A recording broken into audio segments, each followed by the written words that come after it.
Look at these three right here. I mean, they're basically identical, the three values in like 2019, right? Like where's the variance?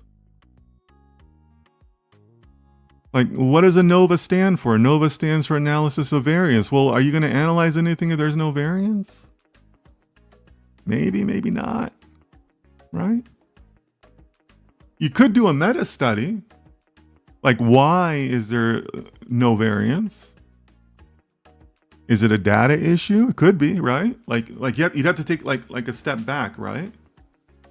Like, to me, like that would be my first question. You know, Voldemort's observation is correct, but like, is that just better data? Maybe, right? That's possible in some markets that you're just not getting quality data out of that market. Or, you know, they're kind of lumping Asia into one region here. Well, you know, there's a lot of countries in Asia, right? Maybe you went from 5 countries reporting to 12 countries reporting. Would that affect this data? Yeah, absolutely. So maybe this is like a data quality issue or data availability issue. Maybe, right? So that kind of takes your study or your view in another direction. Or this might be a pass, right? Where's the variance? If there's no variance to study, like, yeah, okay, I guess we could do something, but that wouldn't be the world's most exciting study, right? So this might actually be a pass for me. If somebody said, hey, do you want to do work on this? I might, you know, it's a shoulder shrug. So let me know what you guys think about that, because that's a different view, right? Not all data makes for good studies, right? And having the ability to determine that, pretty valuable. It's pretty valuable for you to be able to go back to your stakeholders and say, hey, you know what? I'm going to need a little bit more from you. Or, hey, you know, I want to be honest with you. I can do something for you, but it's not going to be a great study. Don't be expecting, you know, some groundbreaking stuff here. It's good, you know. Maybe we can put our efforts behind something else. Let me work with you to find other data. Super valuable skill to have. But that's what my eye is telling me here. You know, and again, maybe some of you weren't giving answers because, you know, there's really not a whole lot to say here, right? I mean, just not a lot of variance. All right, so I think we've looked at this chart and we've looked at a couple charts. So I think I've given you guys a flavor for how we should study some of these charts, how I take a look at them, how I apply my eye to these charts. So I would encourage you again, my goal here is not to have you look at gold. My goal here is to have you guys look at your own interests and take this as a framework to say, hey, you know, let me apply some of those same things and maybe I can find my own thing. Okay? So we know that this study has a lot more than just charts, right? The other thing that's catching my eye is if we go back, right, because this is the chart gallery, but if we go back to the previous page, there were these other things.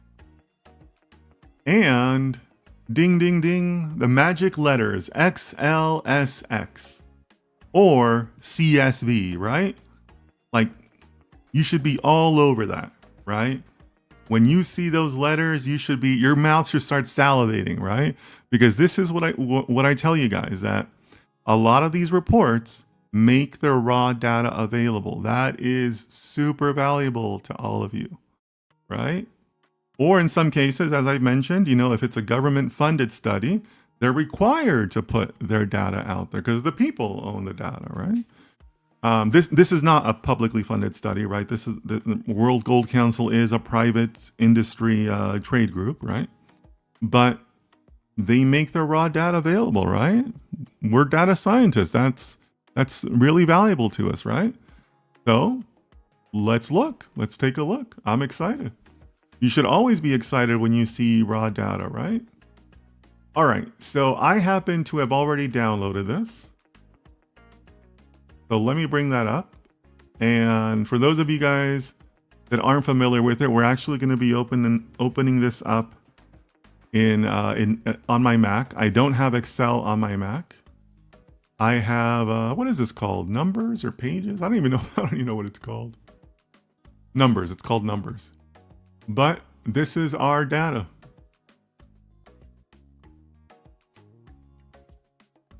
Let me put this to the side.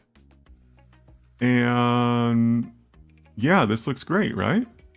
So right off the bat, what's catching my eye here is the country data, right? That seems really good to me.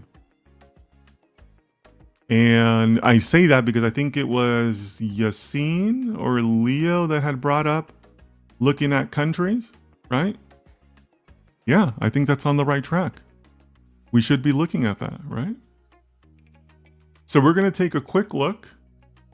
It looks like it's going to give us different worksheets. It's going to give us gold balances, demand and supply. It's going to give us jewelry demand by country. That sounds promising, right? Yes, who was it that said that about the countries? I want to make sure I give the... Okay, Yassine mentioned by buyers by region and age. Yeah, okay, so it was Yassine. Yeah, so I think Yassine's on the right track there, right? And hey, this sounds like the right track. Jewelry by demand in tons and values, jewelry demand by country, bar demand by country. So now we can combine that first chart we were looking at, which had like the general categories of jewelry manufacturers, central banks and all that, and start looking at it by country. Right? Consumer demand by country. That sounds really promising too, right? So I'm excited. This sounds pretty good, right? So it looks like these worksheets correspond to these tabs, right?